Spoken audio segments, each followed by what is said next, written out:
पारनेर विधानसभा मतदारसंघात महायुतीला धक्का बसला आहे।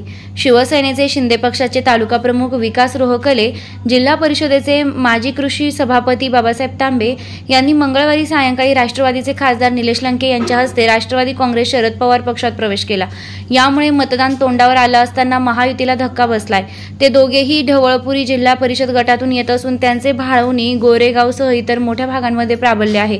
त्यांनी महाविकास आघाडीचे उमेदवार राणी निलेश लंके यांच्या प्रचारात सक्रिय सहभाग घेण्यास सुरुवात केली आहे। खासदार निलेश लंके यांनी विकास रोहकले, बाबासाहेब तांबे यांना योग्य सन्मान दिला जाईल। त्याबरोबरच निष्ठावंत असलेले अभयसिंह नांगरे, बबलू रोहकले यांच्यासह सर्वांना योग्य ठिकाणी संधी देण्यात येईल असं सांगितलंय। यावेळी भूषण सिंह राजे होळकर, खासदार निलेश लंके, शिवसेनेचे जिल्हाप्रमुख शशिकांत गाडे, काँग्रेसचे जिल्हा प्रमुख जयंत वाघ, महाविकास आघाडीचे उमेदवार राणी निलेश लंके, शिवसेना महिला तालुका प्रमुख प्रियंका खिलारी, सरपंच लीलावती रोहकले, सुमन तांबे, माधव लामखडे, राजेंद्र चौधरी, वकील राहुल झावरे, बबलू रोहकले, संभाजी रोहकले, शिवसेनेचे शहर प्रमुख निलेश खोदडे, कामगार नेते शिवाजी औटी, राळेगण सिद्धी सरपंच जयसिंग मापारी, डॉक्टर राजेश भनगडे, सुरेश धुरपुते, संतोष गुंजाळ आदींसह अनेक नेते कार्यकर्ते उपस्थित होते।